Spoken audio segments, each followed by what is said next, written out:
Bismillahir Rahmanir Rahim. Alhamdulillahi Rabbil Alameen.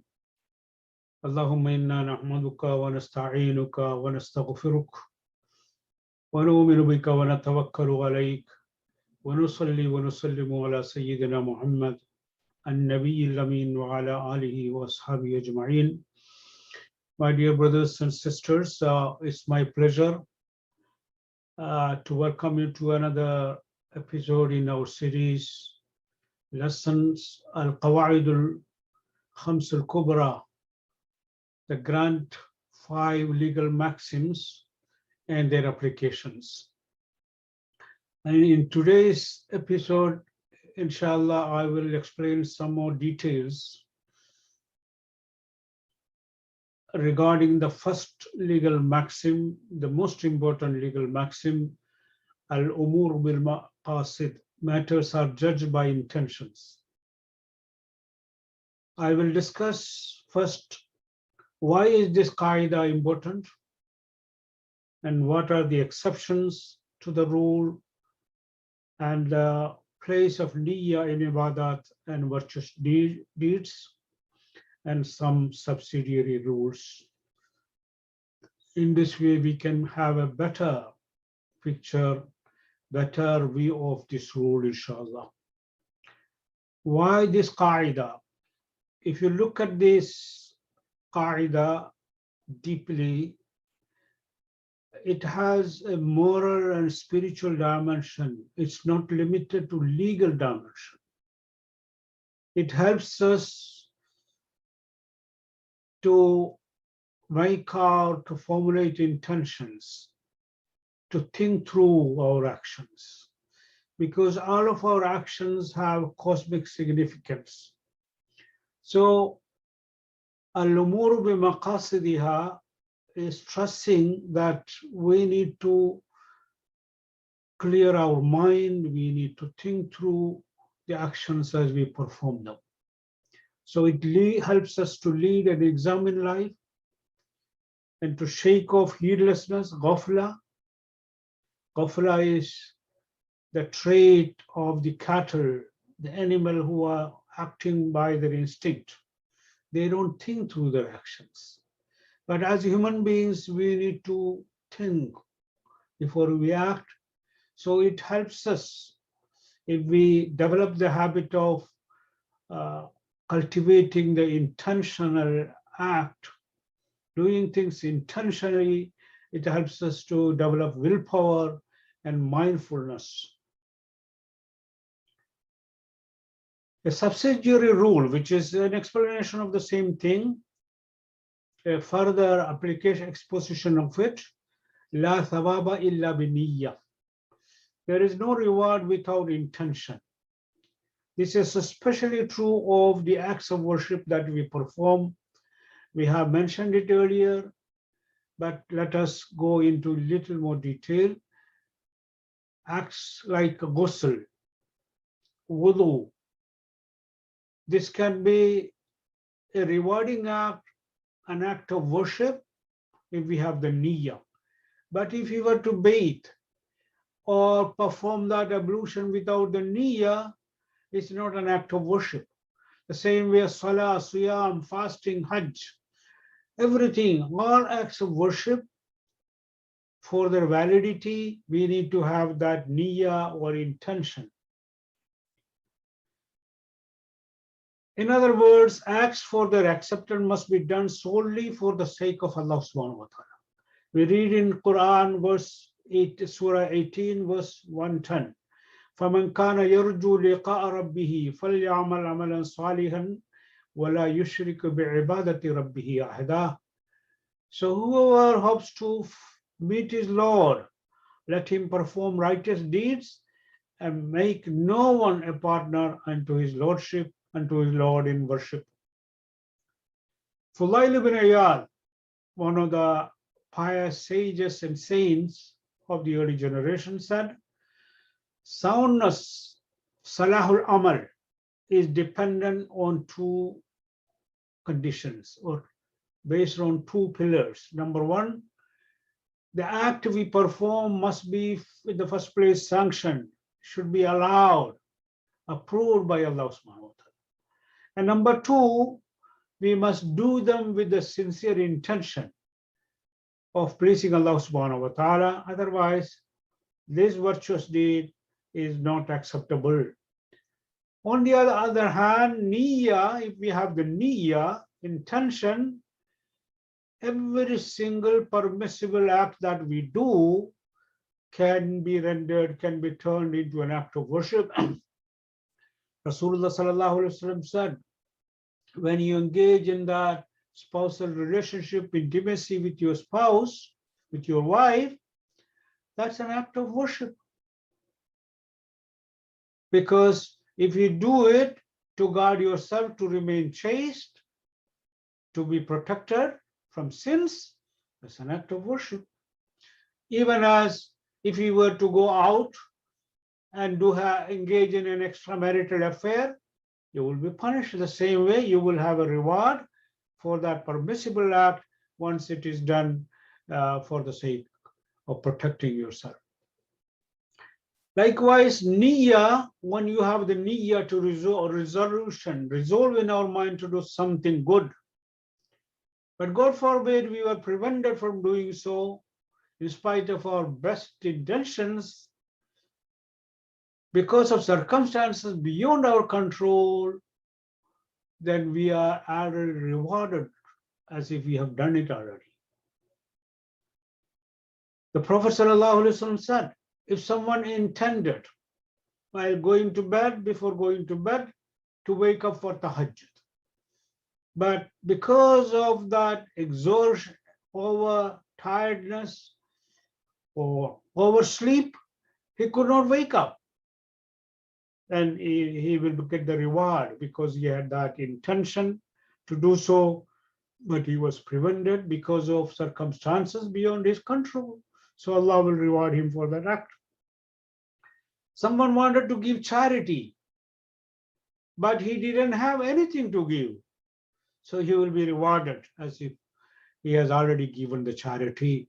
In one of his expeditions with his companions, the Prophet ﷺ was gathered with his companions. He addressed them and said, we have left behind us in Medina people, they would be with us always wherever we went. And every single expedition and venture we undertook, they were with us. But this time they could not make it because of illness or valid excuses. So they already shared the reward of this expedition with us. Now, another point to consider is there is no accountability for words or actions that are not intentional.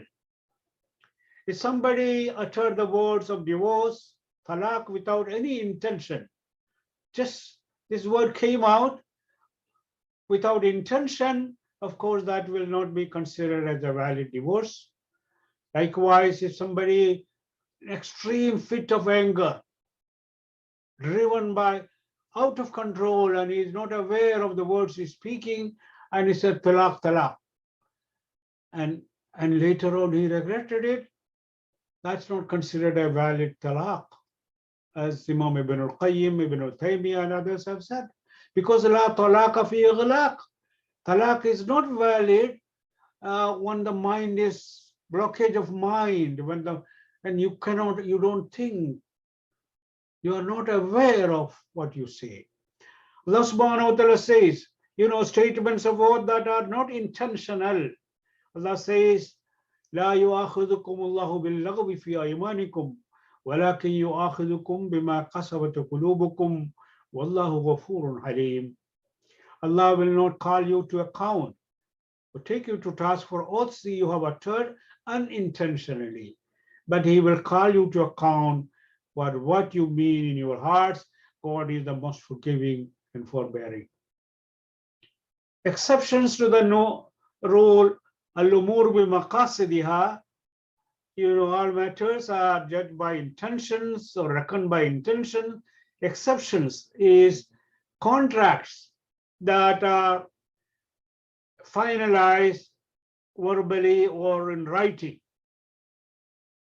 For example, a sale or lease contract, house sale, house purchase, and you have articulated that in writing or in words, and you signed it, the document, you cannot say, I didn't have the intention. So it's an exception, because these expressions, as long as, of course, one has to be in a sober state of mind, in full possession of senses, and is not in duress. We have already mentioned that in the previous session. So as long as that is not the case, any agreement we make verbally or in writing, we cannot excuse ourselves by saying, I didn't have the intention. But it's a different issue altogether when the expressions, the words used, are not explicitly indicating. This is kinaya. So it requires niyyah. For example, if A says to B, this car is yours, it's the niyyah that determines whether it was a sale or not. Because if the niyyah is to give it to him free as a gift, it's not considered a sale, it's a hadiyah. So the niyyah make that distinction whether it was a sale or a gift. Likewise, a person says to his wife, you are free. It's the niyyah that decides whether it considers a divorce. If he says, no, I shouldn't be in a divorce, I meant to say that you are free to go home, you are free to visit your parents or whatever. So niyyah makes the distinction crucial. Niyyah, once again, is critical in deciding the cases like that. You know, sometimes people put out a jar to collect rainwater, and somebody came and threw it out. If his niyyah was that he put it out to collect rainwater, and anyone who destroys that water, who takes away, who does everything to interfere with that water, he is liable. He should pay if it goes to the court, or if the person wants a compensation, he need to compensate for it. Likewise, if a person pick up lost articles, you're walking and you found something, a wallet or something with money, and you picked it up, and his intention was to keep it in trust for that person. Whenever he arrives, he comes to claim it, he will surrender it to him. If the intention while he picked up the act was to give it to the rightful owner, then suppose, God forbid, it is stolen or it is destroyed by fire, he is not liable. If, on the other hand, a person picked it up and he thought, okay, now I can use it, it's mine, and then owner comes and asks for it, he is liable. So the intention to make that different distinction. Another subsidiary rule, whoever man istajala shay'a qabla awanihi uqiba bi'irmanihi. Whoever hastens to get something before its due time, he will be deprived of its benefit. An example is, if God forbids, a son kills his father to claim the inheritance, then that son will be disqualified as a heir. Here, he will not be receiving any share from that inheritance. Man istajala shay'a qabla awanihi uqiba bihirmanihi. Whoever hastens to get something before its due time, he would be deprived of its benefit as a penalty. So these are some of the explanations. I hope it would be in this way, we have a better understanding of that grand legal maxim, al-Umur bi maqasidiha. Inshallah, in the coming sessions, we will visit some of the other legal maxims, inshallah. May Allah subhanahu wa ta'ala help us to benefit from proper understanding and knowledge of the religion to enhance our understanding and practice of it. أقول قولي هذا وأستغفر الله لي ولكم والسلام عليكم ورحمة الله وبركاته.